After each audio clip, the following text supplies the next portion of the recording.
बेंगलुरु में खानकाह नियाज़िया की जानिब से एक ख़ास इफ्तार का अहतमाम किया गया है जिसमें तमाम मज़हब के लोग शामिल हुए हैं। इस ताल्लुक़ से बात करने के लिए खानकाह नियाज़िया के ज़िम्मेदार हमारे साथ मौजूद हैं।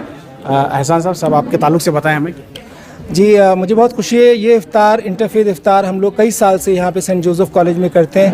मैं बहुत शुक्रगुजार हूँ फादर विक्टर लोबो जो वाइस चांसलर हैं सेंट जोसेफ यूनिवर्सिटी के, मिस मार्गरेट रेबेलो, हमारे साथ सब मज़हब के लोग जुड़ते हैं और शुरू से सभी चिश्तिया दरगाह खानकाएँ सबका यही पैगाम रहा, मोहब्बत का पैगाम फैलाने का, सब लोग साथ में मिलें, खुशी और गम साथ में बांटें। और यही हमारी कोशिश रहती है कि यहाँ बेंगलुरु में भी हम लोग सब साथ मिल के इफ्तार करें और जो चिश्तिया बुज़ुर्गों का जो हमेशा से मैसेज रहा वही यहाँ पे भी हम फैलाने की कोशिश हर साल करते हैं आप ये? हर साल करते हैं। तो यहाँ इस वक्त जो है कितने मज़हब के लोग यहाँ शामिल हुए हैं? यहाँ पे इस वक्त बहाई, सिख, हिंदुज़म, क्रिश्चियनिटी और ऑफ कोर्स मुस्लिम, तो 4-5 मज़हब के लोग। बिल्कुल एक खूबसूरत मंजर जो है यहाँ देखने को मिल सकता है। मैं कैमरामैन से कहूँगा थोड़ा सा दिखाएं। तमाम मज़हब के लोग एक ही दस्तरखान पर बैठे हुए हैं। जहाँ मुल्क में नफ़रत का बाज़ार गर्म है, ऐसे में बेंगलुरु में एक खूबसूरत मंजर हमें देखने को मिल रहा है। यहाँ रमज़ान के मौके पर इफ्तार का जो है एक खूबसूरत दस्तरखान सजा है जिसमें तमाम मज़हब के लोग एक साथ एक दस्तरखान पर बैठे हैं। हम तमाम लोगों से भी बात करेंगे, किस तरह से इनके ख़यालात हैं ये भी जानेंगे। इस वक्त हमारे साथ सरदार जी मौजूद हैं, इनसे बात करते हैं। सर बताएं, इस तरह के प्रोग्राम से कम्युनिटी में एक अच्छा पैगाम जाता है, इस तरह के प्रोग्राम होने चाहिए, तो क्या कहेंगे आज के माहौल को देखते हुए, आप क्या कहेंगे? जी बिल्कुल, जैसे लोगों में आपसी जो मतभेद है धर्मों में, वो एक दूसरे से मिलके ही वो जो समझ दूसरे के मज़हब को समझेंगे। पुराने टाइम में ऐसे होता था कि शायद लोग एक दूसरे के मज़हब के प्रोग्राम में जाते ही नहीं थे, पर अभी हम देखते हैं थोड़ा माहौल में चेंज है। यंगर जनरेशन जो है वो भी एक दूसरे के मज़हब के जो बेशक डिफरेंसेस होते हैं पर उस डिफरेंसेस को वो रिस्पेक्ट करते हैं। हर किसी के मज़हब में जो जो त्यौहार होते हैं, जैसे दिवाली, होली, रमज़ान, ईद देख रहे हैं, क्रिसमस या गुरपुरब होते हैं, सब ही प्रोग्राम में आपको आज सब धर्म के लोग दिखेंगे। और ख़ास तौर पे मेट्रो सिटीज़ में ये यंगस्टर्स में एक बहुत दिलचस्पी है कि वो सीख जाएं कि अलग धर्म में क्या है और उनके रवायत कैसे हैं। सर आप देखते होंगे कि आजकल जो है कम्युनलिज्म को बढ़ावा दिया जा रहा है, कहीं ना कहीं उसे एक प्लेटफॉर्म दिया जा रहा है। अभी हाल ही में देखे होंगे रामनवमी के नाम पे भी दंगे हुए।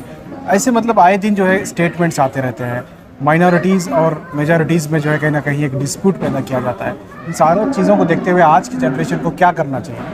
आज की जनरेशन जो है वो पढ़ी लिखी है, और जो जनरेशन पढ़ी लिखी हो उनको ज़रूरत है वो सही और गलत में अपना फ़ासला दें। और जो सही और गलत में फ़ासला देगा वो कभी भी किसी चीज़ को जो एक मास तौर पे हो रहा है उसको कभी सपोर्ट नहीं करेगा। वो अपनी समझदारी के तौर से उस चीज़ से अपने आप को दूर करेगा और जो आपसी मज़हब में अमन पैदा करने की कोशिश ज़रूर करेगा।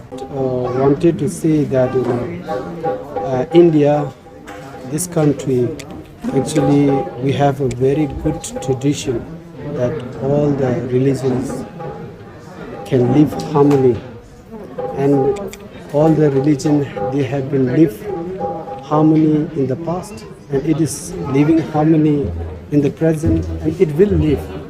That kind of tradition is India true germ. So we have to preserve this tradition for our future, and we have to teach this to our next generation. This is I want to say. That's it.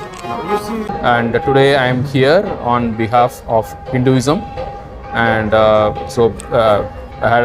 gave them a small message from Hinduism. As one of the thing is the message of Swami Vivekananda, who talked to the as sisters and brothers of America, and so that is the spirit of India. So that is something which I conveyed to them, which was taken by the audience in a very, very positive way. And the other one was that fasting is something which is there in all the religions. Like Christians follow Lent, and then Hindus follow Ekadasi fasting and Dashara fasting. And so fasting is something which is very important because it is a sign of self-discipline. It is a sign by which we can manifest and establish our human nature above the animal nature, and it helps us to spiritually evolve still further into the divine nature. So this way, because of that, these kind of rituals like fasting, Jagran, No, these are very important in all religions, and I wish my Muslim brothers and sisters a very happy Ramzan. Thank you. My name is Gokul Muthu. I am a volunteer and I am a follower of Sri Ramakrishna Math. जी बिल्कुल ठीक कहा आपने। इस तरह के प्रोग्रामों की बहुत ज़्यादा ज़रूरत है। इनफैक्ट इस तरह के प्रोग्राम की ज़रूरत है क्यों, क्वेश्चन ये है पहले कि क्यों ऐसी क्वेश्चन ज़रूरत क्यों पड़ी है कि ये पूछा जाए लोगों से कि ऐसे कामों की ज़रूरत क्यों है। हम तो ऑलरेडी पहले से ही एक हैं, तो फिर इस तरह के प्रोग्राम की ज़रूरत सिर्फ इसलिए है कि चंद जो जहनी ख़राब अफराद हैं, जो जहनीत जिनकी ख़राब है, वो आकर के इस तरह के फूड डलवाने की कोशिश कर रहे हैं। और हमारे जितने भी और सारे कम्युनिटीज़ हैं वो सारी ये चाहती हैं कि इस तरह के प्रोग्राम हो। तो हमें अपना वजूद दिखाना पड़ रहा है आजकल कि हम सब एक ही हैं उन चंद लोगों के लिए। तो इसलिए इस तरह के प्रोग्राम की ज़रूरत है ताकि हम सब एक साथ रह सकें, एक साथ मिलजुल करके उनके आपस में त्यौहार मना सकें और सारे फेस्टिवल्स एक साथ मिलकर, इसलिए इसकी ज़रूरत है। अच्छा, आज के माहौल में आप देख रहे होंगे कितना कम्युनल माहौल बना दिया गया है। एक सियासत का भी उसमें असर है, लेकिन देश में लोगों को, तमाम मजहब वालों को मिलजुल कर एक बार फिर आगे बढ़ने की ज़रूरत है। जी जी बिल्कुल। सियासत ये टोटल सियासी खेल ही है।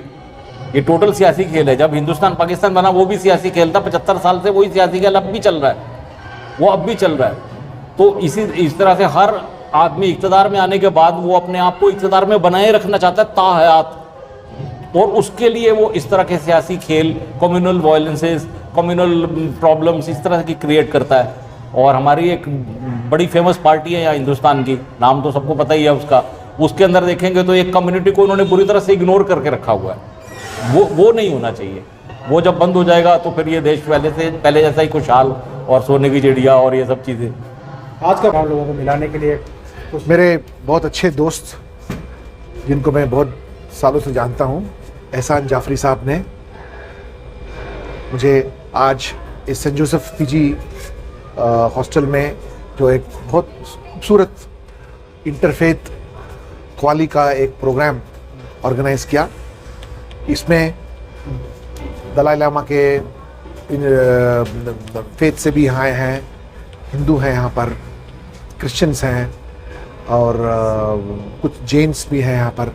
तो ये देखने से बहुत खुशी होती है कि इंसानियत और प्यार हमारे सोसाइटी में तरस रही है कि हमको कब कब मौका मिले साथ रहने के लिए। एहसान जाफरी साहब ने जो प्रोग्राम ऑर्गेनाइज़ किया है, हमें ऐसे और हज़ारों प्रोग्राम करना बहुत ज़रूरी है ताकि लोगों के बीच में जो दूरियां हैं वो नज़दीकियां हो जाएं, फासले कम हो जाएं और एक दूसरे को हम पीली और मैली नज़र से न देखें और बिना पहचाने एक दूसरे को उनके बारे में शक्की मिजाज न रखें। मिलते रहें, मुस्कुराते रहें, साथ खाते रहें तो प्यार बढ़ता है। और बहुत खूबसूरत प्रोग्राम इन्होंने ऑर्गेनाइज़ किया जहाँ बहुत men and women of all faiths are present here. And मैं हमेशा यही कहते आया हूँ कि कोई भी अपने आप को ये नहीं कह सकता कि मैं सबसे ताकतवर हूँ, ना ही कोई ये कह सकता कि मैं सबसे कमज़ोर हूँ। हम सब एक मालिक के बच्चे हैं, जहाँ से आए हैं हम सबको वहीं जाना है। और जितना दिन यहाँ है प्यार से रहें और नफ़रत से केवल हमको नुकसान होता है, किसी का इसमें फ़ायदा नहीं होता है। ख़ास करके सबसे ज़्यादा चोट जो है गरीबों को इससे पहुँचता है। ऊपर वाला ने जिसको इतना ज़्यादा बख्शा है उसकी ये जिम्मेवारी होती है कि जिसके पास नहीं है उसको भी एक मौका दे और आगे आने के लिए उसको भी एक हाथ बढ़ाए। बहुत जगह हम गरीब की तरह पैदा होते हैं, लेकिन यहाँ आने के बाद में गरीब की तरह हमको मरना नहीं चाहिए। मेहनत करके अपने आप ऊपर उठना हम सबका एक फ़र्ज़ बनता है। इसके लिए हमको एक दूसरे की मदद करना बहुत ज़रूरी है। और every religion has got something positive and strong message to say. सबसे सीखना बहुत अहम है और किसी से सीखने में कोई शर्मिंदगी नहीं रखनी चाहिए और अच्छे चीज़ को अपनाना, हम सबके अपने ज़िंदगी में अपने अच्छे चीज़ को अपनाना बहुत बेहतर है। और अब हमारी अगर ज़िंदगी में अगर कोई बदलाव आए, सुधार आए तो दूसरों की रिलीजन को अपनाने में बहुत अच्छा है।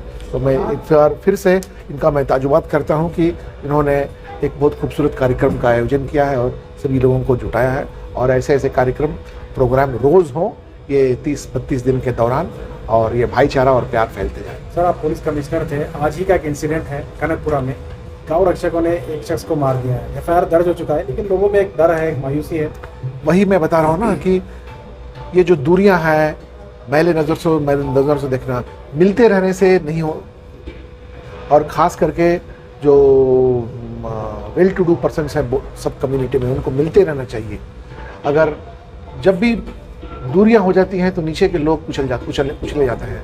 तो ऐसा जो हुआ है बहुत गलत हुआ है, नहीं होना चाहिए था, और जिन्होंने ऐसा किया है उनके ऊपर में कानूनी कार्रवाई सख्ती से होनी चाहिए, ताकि दूसरों को भी लगे कि ऐसे काम करने से उनके ऊपर कानून का लंबा हाथ उनको न छोड़े करके।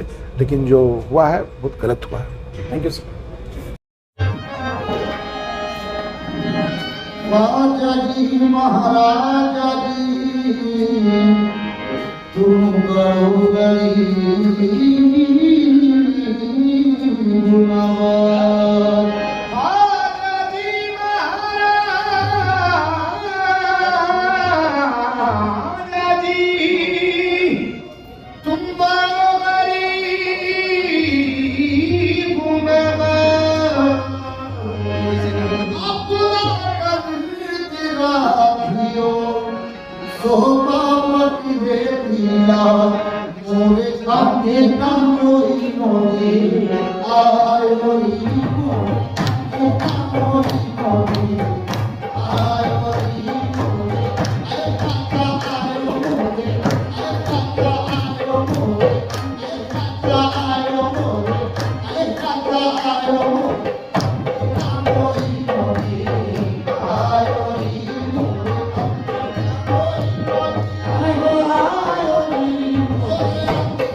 तो ये था आज का खुसूसी रमज़ान स्पेशल एपिसोड। आप तमाम लोग दूसरा एपिसोड और दूसरी न्यूज़ देखने के लिए सलाम टीवी इंडिया को सब्सक्राइब करें और दूसरों को इस लिंक को फॉरवर्ड करें।